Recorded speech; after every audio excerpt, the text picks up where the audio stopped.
I found myself restless and unable to sleep on the sofa at 6 a.m. When I checked my smartphone, there was a message from Harry. It seems the baby has been safely born. John, wake up. Catherine has given birth safely. We're heading to the hospital. I woke my husband sleeping next to me, and we quickly started getting ready. Catherine, Harry. When we arrived at the hospital room, besides the two of them, there was another new little life that I had to call by name. What's its name? Have you decided? No, we hadn't even asked the gender, so we decided to choose a name after the baby's birth. By the way, it's a girl. That's wonderful. I hope you can find a lovely name for her. Our granddaughter was asleep in Catherine's arms on the bed. Seeing her, I was reminded of Catherine as a baby. Mom, do you want to hold her? Can I? Then let me hold her. Her sleeping face, her weight, her smell, everything was just like Catherine's. Her adorable, innocent appearance naturally made us smile. Look, it's Grandma Mary and Grandpa John. Just as I was about to pass the little one to my husband, it happened. His face was drenched in sweat, and his body shook violently. What's wrong? Don't bring that child close to me. What was happening? Thinking I might have misheard, I looked at their faces, and both of them had their eyes wide open. It was clear that this was not a misunderstanding. What are you saying, Dad? Are you feeling all right? No, it's different. I feel an intense heat from that child. I don't want to remember, but it's like the terrible heat from that fire. John, is there anything I can do to help? My husband John is blind. 3 years ago, there was a major fire at the chemical plant where he worked, and unfortunately, he suffered burns to his eyes. Fortunately, he survived, but since then, he has lost his sight. Mary, I'm okay for now. But his spirit remained untouched by these trials, still bright and kind. The amount of pain, conflict, and effort that went into it is unimaginable. One can imagine, but to say they truly understand would be a lie. Call me anytime if you need anything. I'm used to it by now. You can relax a bit. He always says that, but he never truly feels at ease, always worrying both physically and mentally. Yet, despite his misfortune, my husband has a peculiar talent.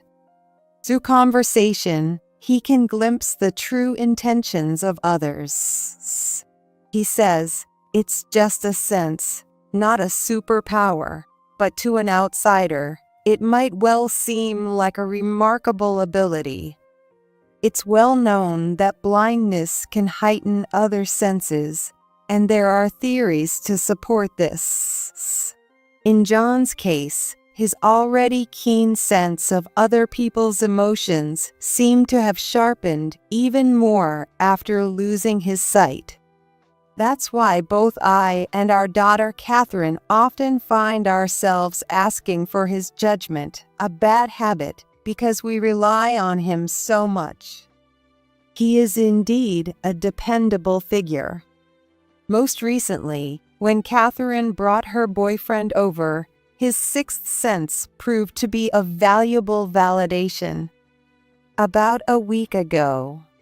Let me introduce him. This is Harry. Nice to meet you. I'm Harry Wilson. I'm seeing your wonderful daughter, Catherine. Harry was well-mannered and neatly dressed, a real gentleman. And whether he was fearless or just managed to hide his nerves, he actively engaged in conversation. In this case, it was Catherine who was more nervous.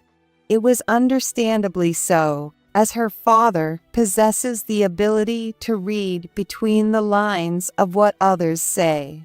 If something caught his attention, it would inevitably come up later. He was aware that my husband is blind, but naturally, he didn't know about his special ability to read between the lines. Despite that, even without relying on my husband, there were no obvious oddities or visibly suspicious aspects to be seen. On the contrary, I felt that he spoke in a way that considered my husband, and personally, I had a very good impression of him. The two of them originally met as colleagues at work and became close through their interactions both at work and in private. My husband listened intently to their conversation.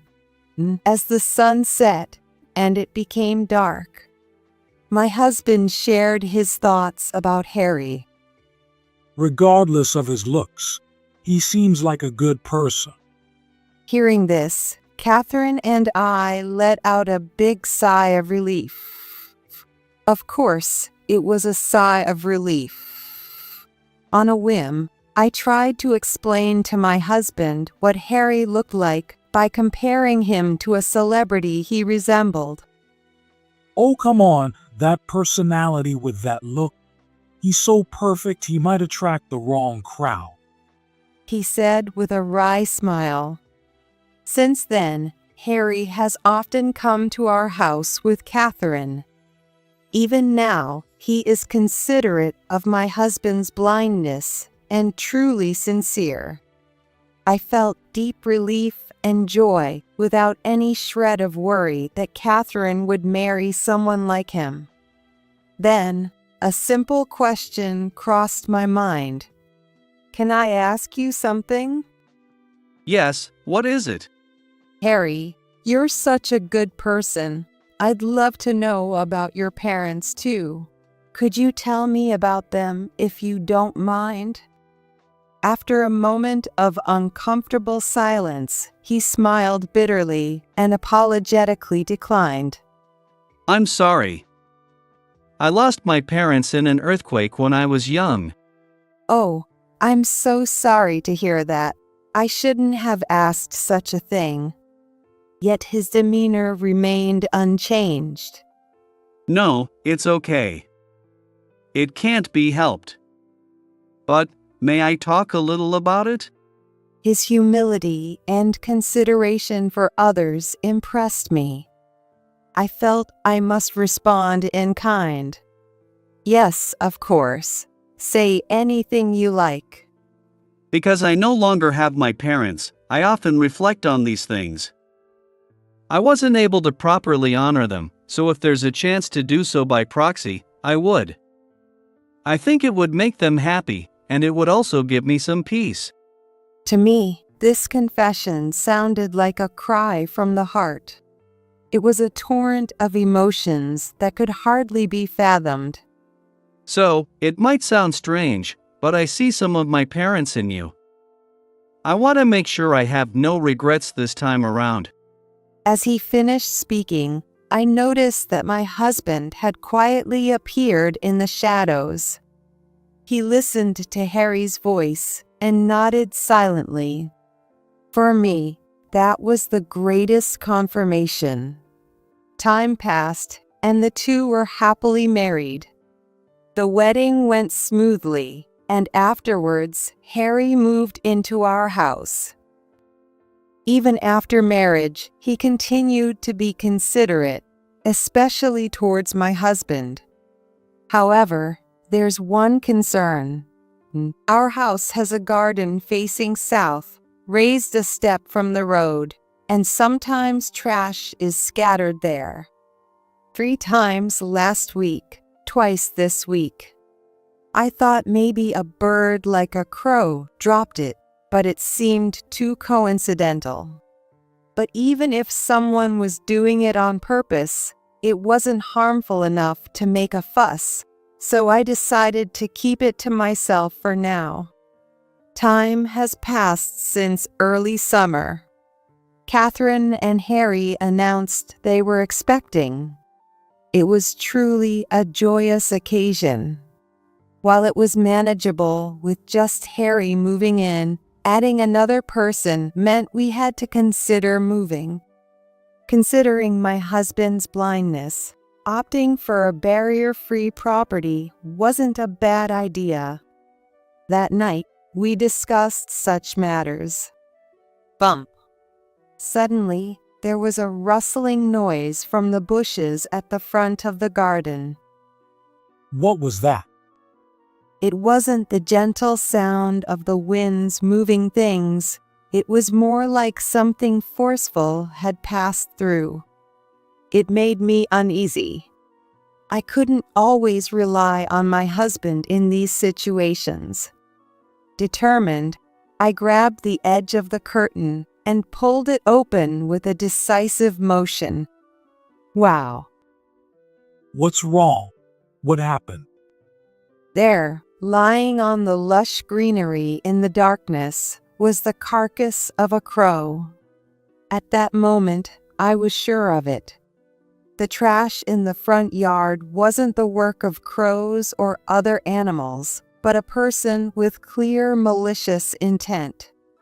After reporting it to the police and having them take care of the remains, I explained the situation and my suspicions to my family. Why didn't you say something?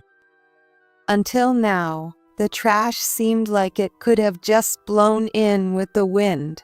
It's not far from the trash disposal, and I thought it might have been birds.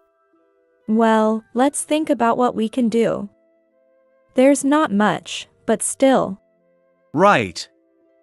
Maybe raising the fence would help, but it's not a fundamental solution.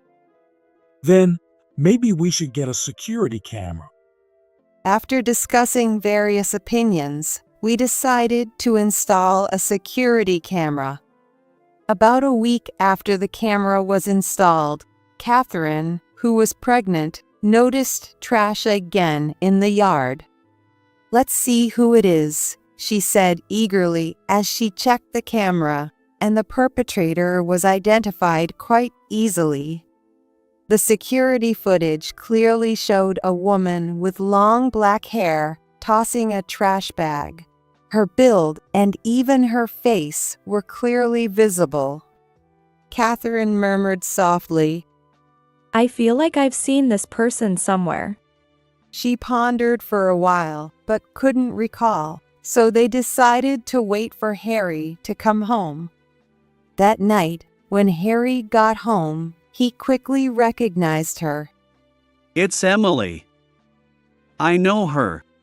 He explained that she had been making advances towards him for some time. Initially, he had declined her indirectly, but as her advances became more intense, he revealed his relationship with Catherine and rejected her definitively. Given this, it wasn't hard to imagine her resorting to such drastic measures. Ah, that's why she looked familiar. But I wonder if the police will take it seriously. You know, I've heard they often don't do much about stalkers. With this solid evidence, I think they will. Anyway, we should explain everything to them. Contrary to my worries, the police took the matter very seriously.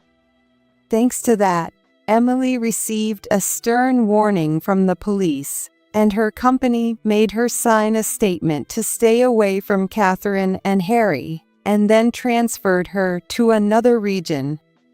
It was indeed harassment, as suspected. Interestingly, her malice was directed not so much at Harry, but at Catherine, whom she saw as the woman who stole Harry from her. A classic case of misdirected anger. Nevertheless, peace returned to our home. The due date approached in no time. Catherine's pregnancy progressed, and she was soon admitted to the hospital for delivery. Preparing for the hospital stay, the postpartum needs, and other things kept me busy, and it all reminded me of the past. Catherine had a difficult birth, a tremendous ordeal. Though it was over 20 years ago, I remember it as if it were yesterday. Realizing that I was now the one watching over her, I felt deeply moved. Catherine went into labor at night. Therefore, my husband and I stayed home, and only Harry accompanied her. I'm looking forward to it. His words seemed a mix of genuine anticipation and a touch of sorrow. And no wonder, for he would not be able to see the face of his first grandchild. While I was struggling to respond, my husband seemed to have read my mind and softly added, I've never deeply regretted losing my sight, but this time it really hurts. I wish I could have seen our grandchild's face. In that case, I'll see enough for both of us. I promised to be your eyes, didn't I? What can I say to that? It's out of our hands, and it's a tough question. It seems my husband could see right through the finer details. Even with this strange ability, I can't see our grandchild's face. Mary, would you join me for a drink? Yes, of course. That would be fine. There's only so much I can do. If soothing him with a drink helps, I'm more than willing to do so. Restless and unable to sleep, I found myself on the sofa at 6 a.m. When I checked my smartphone, there was a message from Harry. It seems the baby has been safely born. John, wake up. Catherine has given birth safely. We're heading to the hospital. I woke my husband sleeping next to me, and we quickly started getting ready. On a weekday morning, the hospital seemed quieter than usual. There were few people around, and some in pajamas, likely patients, were at the store. Among them, a shadow that seemed suspicious without saying why caught my attention. This figure didn't seem inherently suspicious, but there was something distinctly out of place about it. My husband sensed something too. Something feels off. Is someone there? When I mentioned the figure, he murmured, "Don't go near recklessly," and tapped the floor with his cane. I took my husband's hand and began walking, glancing back at the figure. Catherine, Harry. When we arrived at the hospital room, besides the two of them, there was another new little life that needed a name. Good morning, you two. How are you feeling? Good morning. We're fine. The baby is healthy too. That's great. As he said this, my husband grimaced, so I quickly had him sit down. Asking if he felt unwell, he seemed fine, so we decided to share our joy instead. What's the name? Have you decided?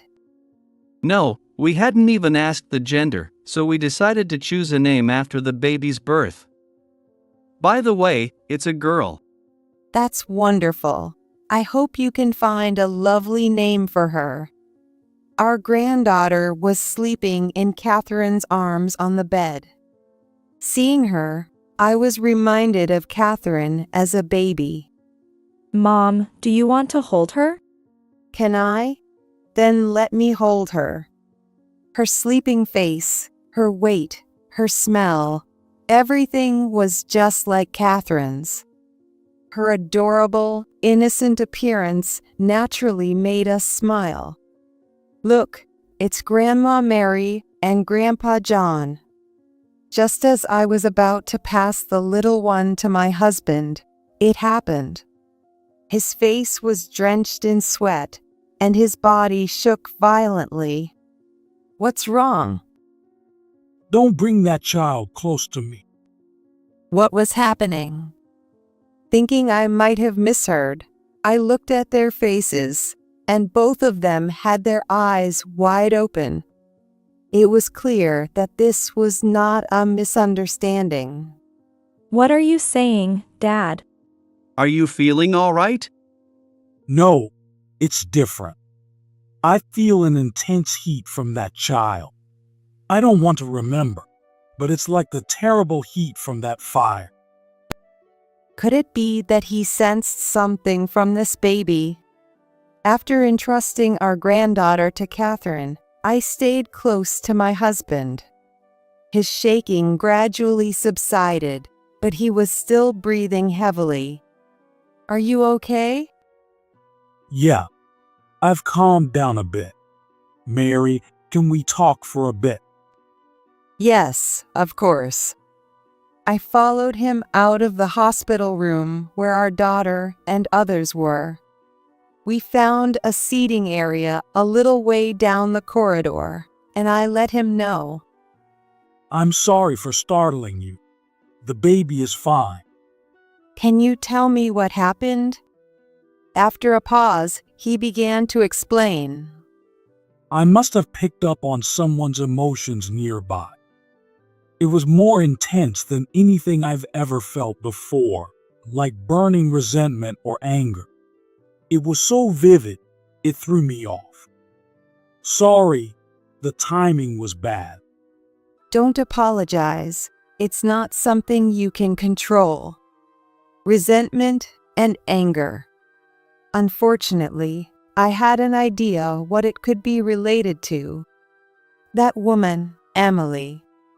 Is she who was given a stern warning by the police and a written reprimand and transfer by her company coming close again? I knew it was a long shot, but I couldn't dismiss the possibility. Could it be? Before I could finish, my husband interjected. It's not impossible. Remember, I mentioned someone suspicious in the lobby earlier. They might still be around. Can you check? Understood. I enlisted Harry's help for the search. Walking around with my husband and Catherine wasn't feasible, and alone, I might not recognize the person. Harry could move freely and knew Emily's face well, so I asked him to accompany me. However, despite covering almost every accessible area, we couldn't find her, and we returned to the hospital room empty-handed. After all, it was better if it turned out to be nothing. Either way, the hospital is safer. There are more people around, and I can stay with Catherine and our baby. Mary, you should go home and rest. That makes sense. Please take good care of Catherine. Understood. Oh, and call me if anything happens. Thus, restraining our restless feelings, we soon headed home. I didn't show it, but I wished I could have seen our granddaughter's face more. I wonder who she resembles more, Catherine or Harry. What name will she be given? It seems like another sleepless night ahead, worrying about these things. A few hours after returning home, in the evening, my husband began to speak uneasily again. There it is again. I feel that burning heat. What is this? Apparently, it's not something that a hospital can treat. It seems his unusual ability might be picking up on even stronger emotions and acting out. The problem is this strong emotion. For now, there's only one likely cause, and it's quite dangerous. I seriously started to think about what to do next. I wanted to call the police immediately, but lacked solid proof. If I were to confront the person, it might not only be futile, but also life-threatening. That's when I remembered the security cameras. Maybe checking those would give us some evidence. Excited, I went to check, but unfortunately, they showed nothing. Just when I felt at a dead end, like a lifeline from heaven, a glimmer of hope shone through. A message vibrated on my smartphone. It was from Harry. Is everything okay on your end? Despite my reluctance to interrupt their first private moment as parent and child, it was inevitable that I had to ask for his help. When I told Harry everything as it was, he quickly responded. Understood. I'm on my way now. I was overwhelmed with a feeling of lack of help. It was frustrating to be able to do nothing but wait during such a time. Even though I fully understood that it wasn't my fault, I couldn't help but feel this way. About 30 minutes later, Harry came back. My husband mentioned, "The heat I feel is getting stronger." If taken literally, it seemed like evil was closing in. We immediately went around the house to search, and I took a broom for self-defense.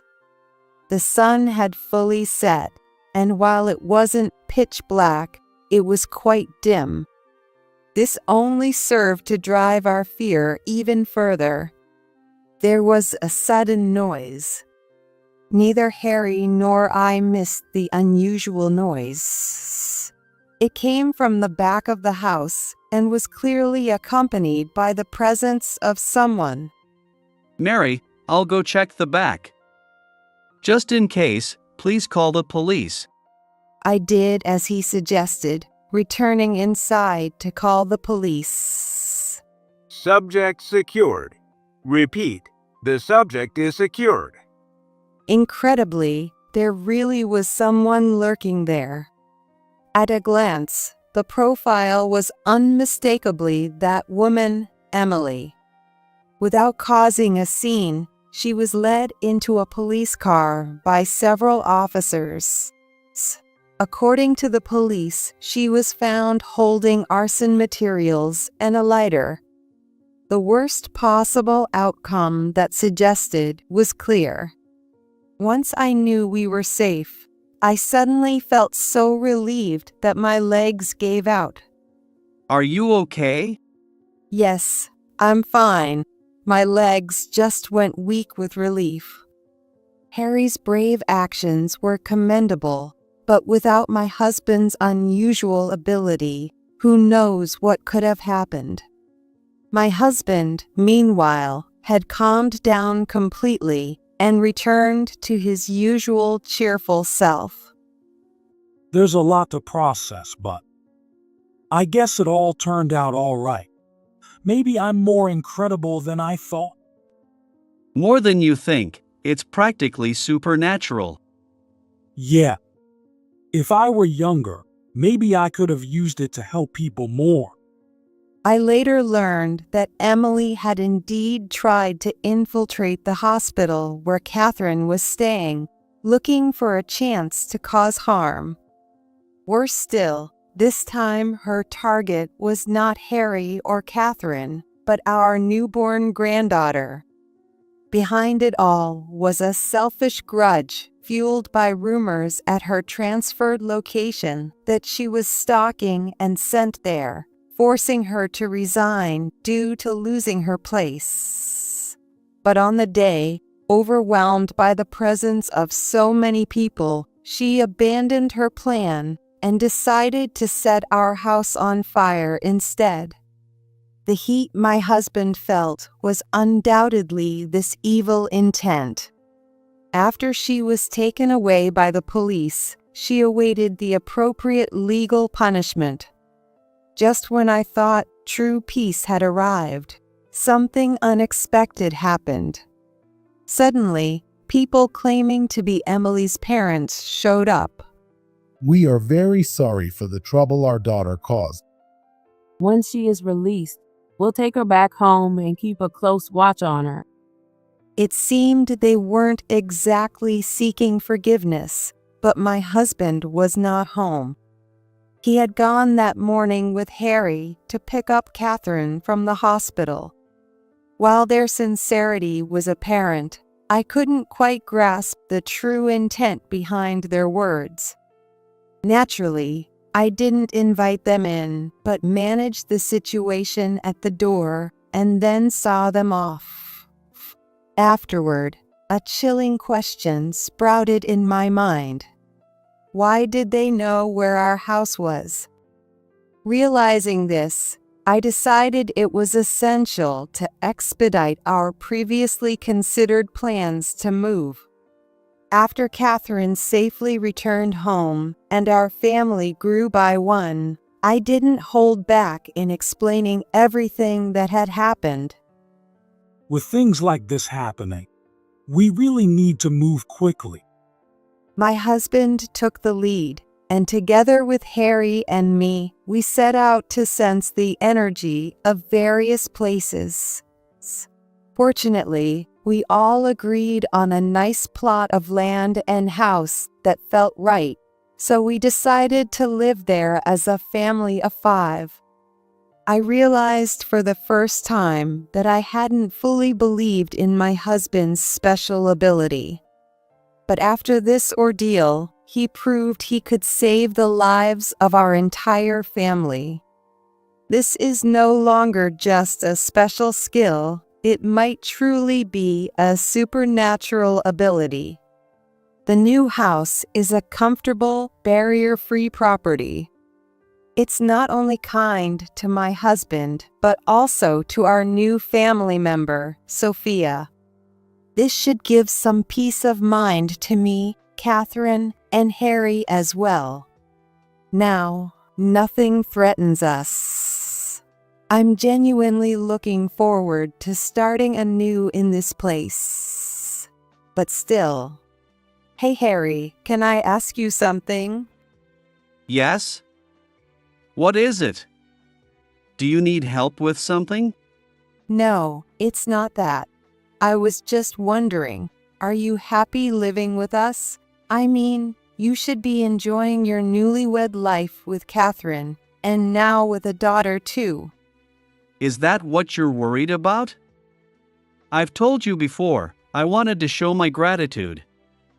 I've always longed for a family, so this is perfect, actually more than perfect for me. I was speechless, and he continued. Also, I'm deeply grateful to both of you. Grateful? Yes. If it weren't for John, who knows where we would be now?